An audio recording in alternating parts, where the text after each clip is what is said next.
পৃথিবীর প্রথম মানুষ, প্রথম নবী যার হাত ধরে শুরু মানব জাতির ইতিহাস, সেই আদম আলাইহিস সালাম যখন পৌঁছে গেলেন জীবনের শেষ প্রান্তে, তখন ঘটেছিল এক অবিশ্বাস্য ঘটনা, যা আজও আমাদের শেখায় মৃত্যুর নিয়ম, জানাজার পদ্ধতি আর আল্লাহর পথে ফিরে আসার শিক্ষা।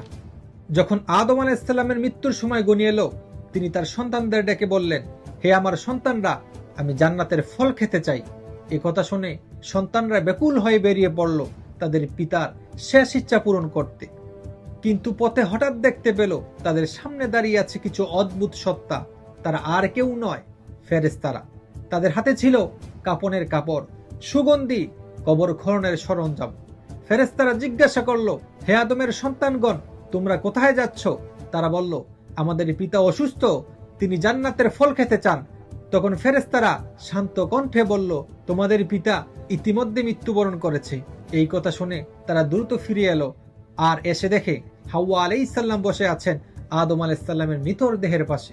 এরপর যা ঘটলো সেটি ছিল মানব ইতিহাসের প্রথম জানাজা। ফেরেশতারা নিজেরাই আদম আলাইহিস সালামের রূহ কবজ করলেন, তাকে গোসল দিলেন, তাকে কাফনের কাফন পরালেন, সুগন্ধি লাগালেন, কবর খনন করলেন, জানাজা পড়লেন এবং তাকে কবরস্থ করলেন।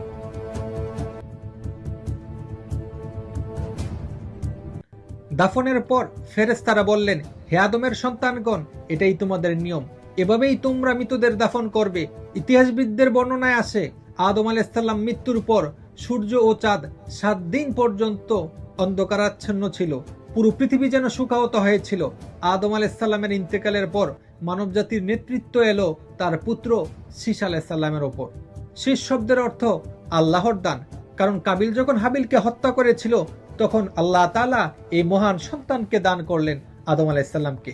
রাসূল সাল্লাল্লাহু আলাইহি ওয়াসাল্লাম বলেছেন, আল্লাহ 104টি ওজিফা নাজিল করেছিলেন, এর মধ্যে 50টি ওজিফা শীস আলাইহিস সালামের উপর। শীস আলাইহিস সালাম মানুষকে শিক্ষা দিলেন দিন রাতের হিসাব, ইবাদতের সময়, আল্লাহর পথে চলার নিয়ম।